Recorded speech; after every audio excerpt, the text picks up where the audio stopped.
Musibe hare men salminon kala ko non kala gaduna hare ko musido mo aren hore ferlo hande non hiden ka sare e du wendo Verona hande non hare ko haaju bandirawo musiddo ko tirawo gedal jomede hide wondo non e hare mewbe itti on woni ko français ben ta compare on hare awde e makko do seedo halnen kankadi ko hondu woni sombo mudu honto andira mabbe ngal iwri ko hondu woni ha addi modo ha be subinimo be o andiri be fo hata ko kanko be watta pare hare assalamu alaikum wa alaikum salam hare do waye gantinande wombe darde ben ko honno ma kidro e ko honto cayde nga iwru do e ko honto e ka meden jeedo lagina. Ok, min ko Thierno Boubacar Sow mi nete jooɗiɗo France kay nete ɗon Sens min ko toon mi wi ɗo mi ari ɗo fiyo mariage o gorejo an ɗo momi weldidi heeɓi duuɓi heewɗi min e sonnaji an on ɗo inte ɗo Kadiatou Fouta ko honto e ka meden manam salminama ɗo assalamu aleykum min ko Kadiatou Fouta Sow ko Dalaba Kala Pero ko innete ɗon district Pero Pero heeri ko hana wona ko France kadi wurno wona menen kay ko France mais woni ko Sens à 1 heure du Paris haray pare hande ko haaju e weldijo modon inni don andiri woni ni duubi ko honno émotion wondu don ko sidon faala yobde ni sensation mo wondu don ko honno siforto non don ɗon yande komi mari komi wola si wona mi ɗo welti moƴƴa parce que si ɓe ɗuɗɗini haala hande lan hatto jini kami falji quoi ɗo wara yande haala kanko seeɗa tumi wata worgol tellement que komi welti depuis e lendi miɗo ɗo miɗo acciti golleji anni ɓe gonkan no acciti golleji makko ɗin fop meɗen ari ɗo fiyo mariage o gorejo an ɗo voilà bisimilla e haray noon hiɗen andi sortagol e célibataire yagal naata e dewgal e ɗum no yaltugol e nder diidu naata e nder maayo ko honɗum marɗon ko waajo ɗon mo kanko ɓay haray onon woni ni duuɓi kiɗon e nder muɗum ɗo ko mari komi waajomo kanko kadi koyo muñño o andita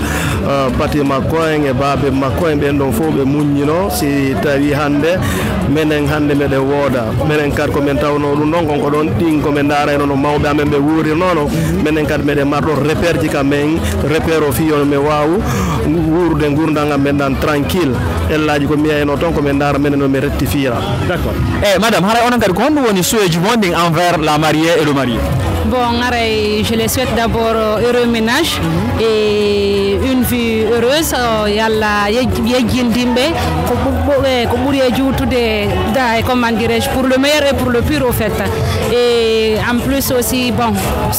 suis vraiment contente la weltaniɓe e yalla moƴƴin dewgal ngal okkora men fof ɓiɓɓe wurɓe waɗaɓe barke. D'accord. Haray monsieur le parrain haray albarka on jarama bersa ko jonno men ɗo ko e ko jaabi ɗen ko haray meɗen hiiro kadi musidɓe men ɓe Dalaba e wonirɓe kadi pari toon kadi haray albarka on weltanama. Ok menen kadi ɓen salmini yimɓe ɓen fof kala kaɓe iwri par ce que yimɓe buyi wi ɗo nokkeli buyi continent e continent woodi iwɓe Amérique woodi iwɓe Canada woodi yimɓe Belgique woodi iwɓe Allemagne e France e Italie ɗo e ville ji buyi e Italie ɗo ari ɗo saabu ɗum ɗo aray komi tori Allah yo Allah hewtintino e kala e mum ka iwri ɗon e jam moƴƴere tawta ɓe guure mum nden e jam moƴƴere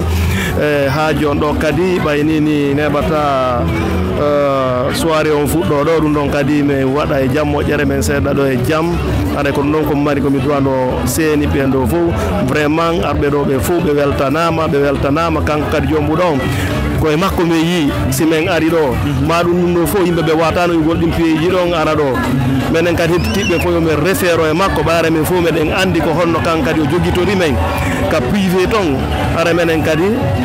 kala men ƴetta exemple e o gorejo amen ɗo fi menen kadi ñande haajuji amen men nango sifa ɗum ɗo ara woɓɓe yoyay les 5 continents ara tawe haajuji ɗin quoi. Bismillah. Haray madame albarka onon kadi on jarama o weltanama. Albarka buyo noon kadi on jarama o weltanama merci beaucoup. Haray musidɓe wonno ɗo e paren on fi yettugol e battane o keɓajo meɗo wonɗo jombude ɗo hande haray de yelanimo jamme kisse e ɓutto Allah taw hara ko jombalɗe ƴetti jombalɗe Allah taw hara ko Allah suɓodiniɓe hakkude mabɓe kamɓe ɗiɗo haray pular ngal ko fina fama famina e nge sayi si Allah jaaɓi.